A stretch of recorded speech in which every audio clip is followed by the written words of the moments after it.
the transport sector, tyres are essential to fuel economy and safety. They're the only point of contact with the road. They're made of rubber, steel and other materials which aren't in infinite supply. Well, retreadable tyres can last more than twice as long as single-life tyres, saving money and helping the environment by using fewer raw materials. But they're being crowded out by cheap foreign imports. So what's the future of retreading as part of the circular economy? Well, let's talk to Guy Heywood, Commercial Director for the UK and Ireland for the French tyre manufacturer Michelin. I'm Sarah Lockett. Welcome to the Business Debate.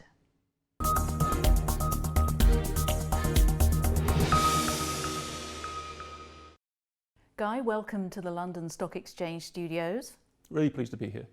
Now, very basic question first, just so we know what we're talking about. What are retreaded or regrooved tyres? Well, the best way to explain it is to do a comparison between a single life imported tyre and a retreaded tyre. A single life imported tyre, you get the materials out of the ground, you manufacture the tyre, that tyre is consumed and then it's disposed of.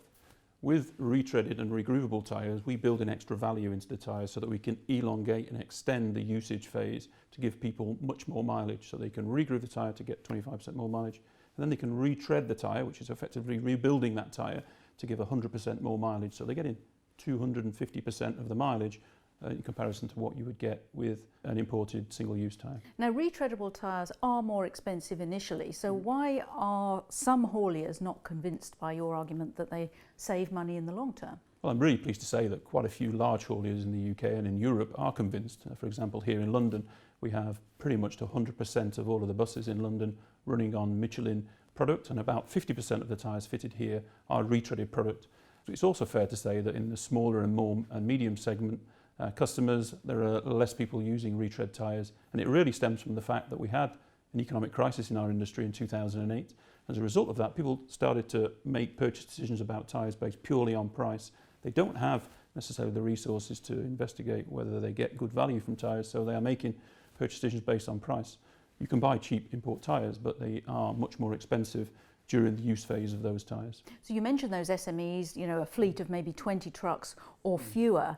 How can you persuade them? I mean, what are you doing to sort of raise awareness of retreadable tyres? We've been talking for around 60 years about the merits of retreading and also the merits of regrooving, and we have had some success with the larger fleets.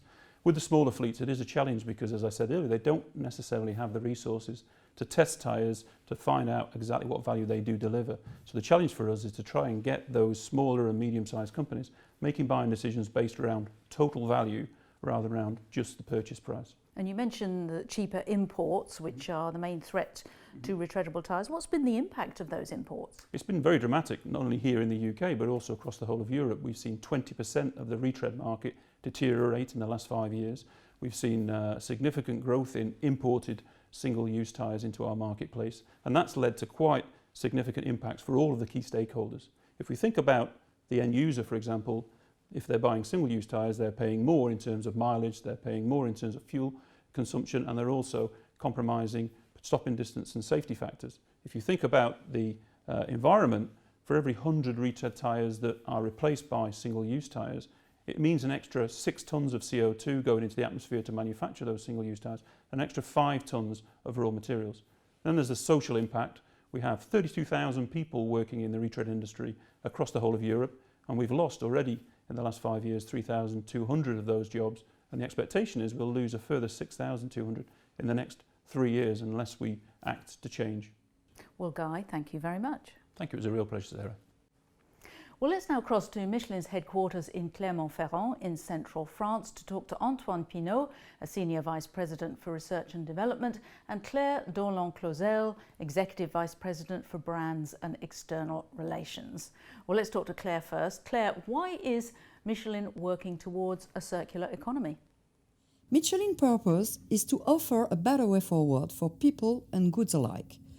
Today, this means safer mobility for all, and moving towards low-carbon products and services that support a circular economy and make optimal use and reuse of Earth-limited resources.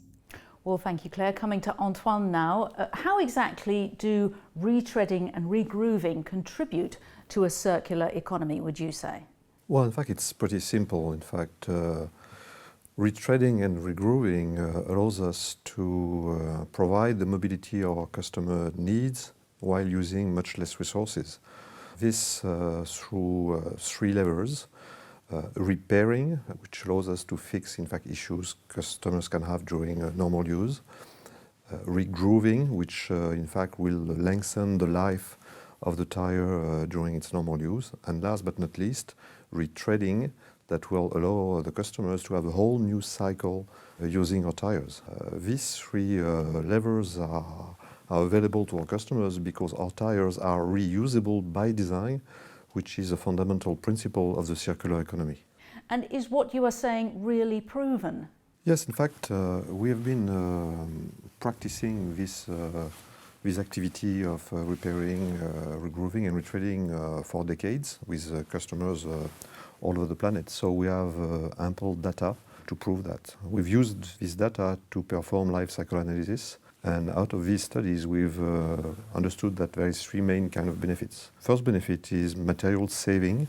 The second benefit we saw through LCA is that, in fact, you have a positive impact on pollution and air quality.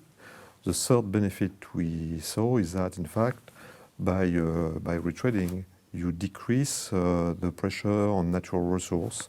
The last point I would add is that, in fact, you decrease also waste, because when you retread, in fact, tires, you decrease the number of what we call end-of-life tires that you have to put in a scrap. So when you take all these benefits into account, and when you know that, in fact, you have people buy 118 million truck tires a year, the potential benefits for society are just huge. Thanks, Antoine. And back to you, Claire, finally. You've issued a bit of a stark warning, saying that the retreading market will be badly hit if the cheaper single-life imports continue to dominate. What do you think should be done about this? The key is a change in public policies. Ensuring that retreading survives in Europe will require a collective effort from policy makers. Well, Claire and Antoine, thank you very much. Thank you. Thank you. And also to Guy in the studio with us here. Well, join us next time when we'll be talking about the latest innovations in MBA education and digital transformation. Bye-bye for now.